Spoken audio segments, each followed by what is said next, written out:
Hello साथीहरू, धान गोड्दै हो। धान गोड्दै जिन्दगी यस्तो छ, किसानी हुनलाई धेरै गाह्रो छ। यसरी गरेर यो चाहिँ मेरो है, हेर्नुहोस् त, एउटा रोपेकोमा यत्रो गाँस हुन्छ, अझै गाँस लाउनै बाँकी छ। हाम्रो तराई भेगतिर पनि यसरी लाउनु पाए धेरै राम्रो हुन्थ्यो होला है।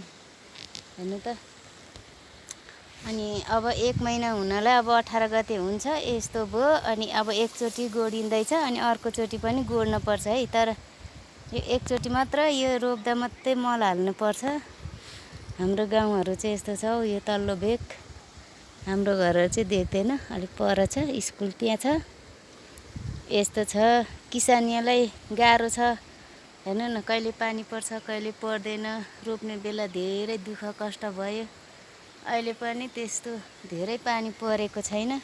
यसै पनि गोड्न लाग्छ है हामीलाई किसानीहरू भनेर खिसी नगर्नु है। हामी यस्तो